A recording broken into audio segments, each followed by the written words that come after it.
Iran का बम फटेगा तो Israel ऐसे काउंटर करेगा।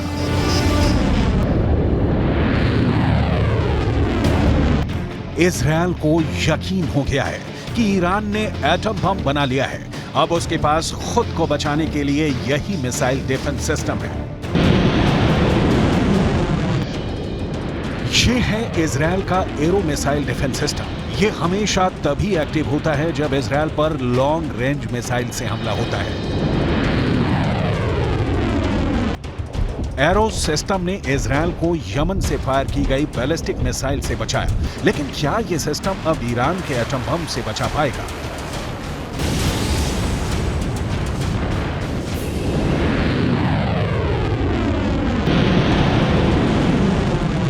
क्योंकि ईरान को लेकर खबर बहुत खतरनाक है और इसका सबसे बड़ा खतरा इजरायल को सता रहा है।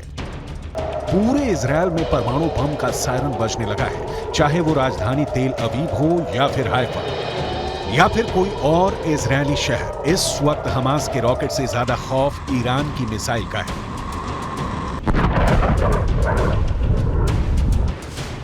क्योंकि अब उसमें परमाणु बम भी फिट हो सकता है। अमेरिका दावा कर रहा है कि ईरान के पास अब इजरायल तक पहुंचने वाली मिसाइल भी है और उसमें लगाने के लिए एटम बम।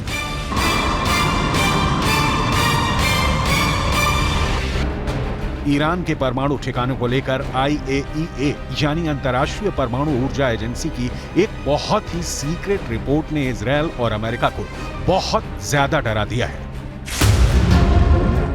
IAEA की सीक्रेट रिपोर्ट में दावा किया गया है कि ईरान ने 60% तक संवर्धित यूरेनियम इकट्ठा कर लिया है। अब कहा जा रहा है कि बहुत जल्दी ईरान इससे 3 एटम बम बना सकता है। ईरान का यूरेनियम का स्टॉक 6 किलो 700 ग्राम से बढ़कर 128 किलो तक पहुंच गया है। एक परमाणु बम बनाने के लिए यूरेनियम का 90% तक संवर्धन करना जरूरी है और दावा किया जा रहा है कि ईरान ने 60% तक संवर्धन कर लिया है। हालांकि 90% तक संवर्धन करने और बम बनाने में उसे कई महीने लग सकते हैं, यानी ईरान अब परमाणु बम बनाने के बहुत करीब है। ऐसे दावे इजरायल और अमेरिका लगातार करते रहे हैं। इजरायल ने हमेशा कहा है कि वो ईरान को परमाणु बम नहीं बनाने देगा। अमेरिका भी ईरान के परमाणु कार्यक्रम को लेकर इजरायल की हां में हां मिलाता आया है। इस वक्त पूरा पश्चिम एशिया बहुत बड़े युद्ध के बीच सुलग रहा है। ईरान से लेकर इजरायल और तुर्की से लेकर सऊदी अरब, गाजा पट्टी में हो रही बमबारी ने पूरे अरब वर्ल्ड को बारूद के ढेर पर बैठा दिया है।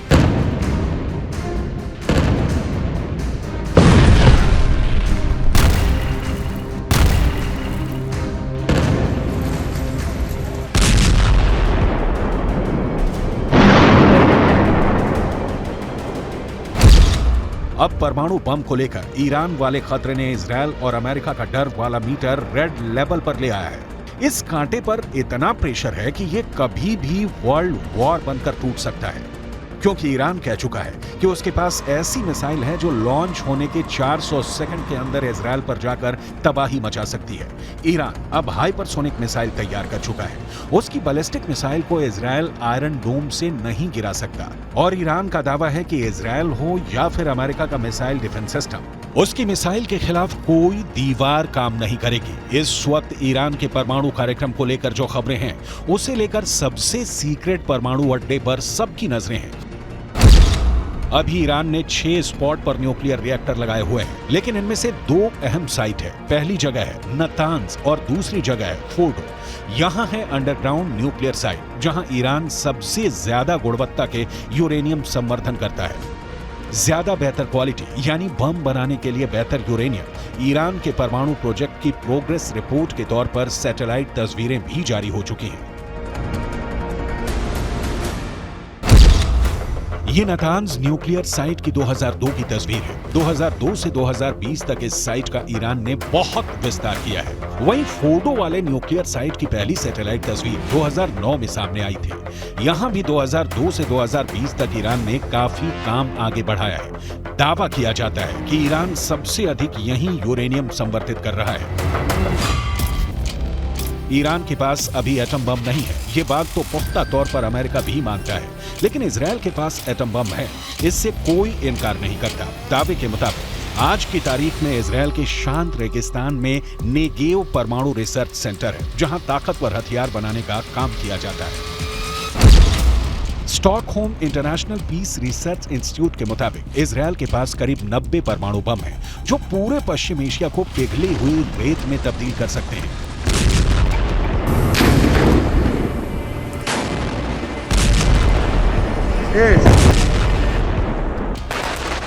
गाजा में बमबारी के दौरान इजरायल के मंत्री ने परमाणु बम इस्तेमाल करने की भी सलाह दी, जिसे बाद में नेतन्याहू ने खारिज कर दिया। लेकिन इसी बयान से साफ हो जाता है कि इजरायल जिस बम को छुपाने की कोशिश कर रहा है, वो भी दुनिया के लिए बड़ी तबाही की वजह बन सकता है। और अब ईरान के परमाणु कार्यक्रम को लेकर ये दुश्मनी और खतरनाक हो जाती है।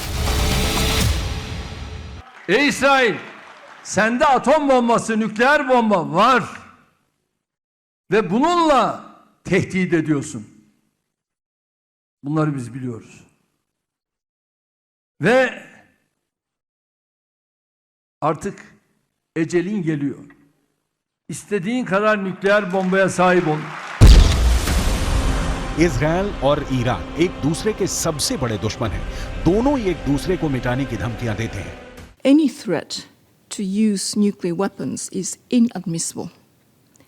This further illustrates the urgency and imperative to achieve the objective of a Middle East zone free of nuclear weapons and other weapons of mass destruction. Israel को लेकर ईरान बहुत आक्रामक रहा है और उसे नक्शे से मिटाने की बात भी करता रहा है। यही हाल इजरायल का है, जिसके नेताओं ने भी परमाणु धमकियां देनी शुरू कर दी हैं। गाजा में युद्ध के बीच अब वर्ल्ड वॉर का खतरा लगातार बना हुआ है, जिसमें इजरायल और ईरान दो बड़े कैंप बनकर उभर सकते हैं। वैसे रूस और यूक्रेन के युद्ध की वजह से ईरान की ताकत का डंका पूरी दुनिया में पहले ही बज चुका है। ईरान के ड्रोन पूरी दुनिया में मशहूर हो चुके हैं और अब उसकी मिसाइल टेक्नोलॉजी को भी ईरान और इजरायल अपने लिए बहुत बड़ा खतरा मानते हैं।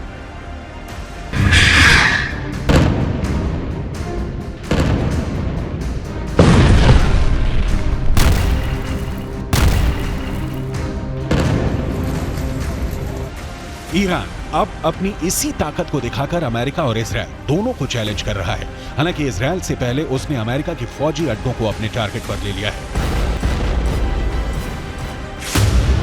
ईरान के आसपास अमेरिकी सेना के कई मिलिट्री बेस हैं और इनमें कुल 40,000 से ज्यादा अमेरिकी सैनिक तैनात हैं। इसमें कुवैत में 10 सैन्य अड्डे हैं और यहाँ अमेरिका के 13,000 से ज्यादा सैनिक हैं। बहरीन में अमेरिका ने 12 अड्डे बनाए हैं और यहाँ उसके 3,700 से ज्यादा फौजी तैनात हैं। सऊदी अरब में अमेरिका के 10 मिलिट्री बेस हैं, यहाँ 3,000 अमेरिकी सैनिक तैनात हैं। ओमान में अमेरिका के 6 अड्डे हैं, यहाँ उसके 600 सैनिक तैनात हैं। संयुक्त अरब अमीरात में अमेरिका के 3 अड्डे हैं और यहाँ उसके 5,000 सैनिक तैनात हैं।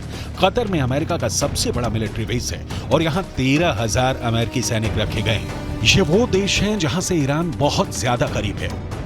यही वजह है कि ईरान अब अमेरिका को इस इलाके में बर्दाश्त नहीं करना चाहता, क्योंकि उसे लगता है कि अमेरिका इन्हीं अड्डों से उस पर नजर रखता है और यहीं से वो कभी भी ईरान के न्यूक्लियर अड्डों पर हमला कर सकता है। ऐसा इसलिए क्योंकि खाड़ी देशों में अमेरिका के जितने भी अड्डे हैं, वहां उसके बहुत ही खतरनाक हथियार तैनात रहते हैं। यहाँ अमेरिका का F-16 भी है, F-15 भी है, F-18 भी तैनात है और मौके मौके पर F-22 और F-35 जैसे स्टेल्थ फाइटर भी अमेरिका यहाँ तैनात करता रहता है। इसमें ईरान के लिए सबसे बड़ा खतरा है कतर का अल उदैद एयरबेस, जो पूरे पश्चिम एशिया में अमेरिका का सबसे बड़ा मिलिट्री बेस है। यहाँ अमेरिका के अलावा ब्रिटेन की रॉयल एयरफोर्स भी तैनात है। दोनों देशों के यहाँ करीब 150 फाइटर जेट और बाकी विमान और ड्रोन तैनात रहते हैं। यहीं से अमेरिका पूरे पश्चिम एशिया पर नजर रखता है। यही वजह है कि ईरान ने अब अमेरिका को वार्निंग देनी शुरू कर दी है और इस बार अमेरिका ईरान की धमकियों को हल्के में नहीं ले सकता। ईरान की फोर्स इस वक्त बहुत ज्यादा एक्टिव है। फारस की खाड़ी से लेकर अरब सागर तक जितना भी इलाका है, यहाँ ईरान का खास दबदबा रहता है। अमेरिका की नौसेना यहाँ तैनात रहती है, लेकिन ईरान पर नजरें रखना और किसी भी वक्त युद्ध के लिए तैयार रहना उसके लिए जरूरी हो गया है।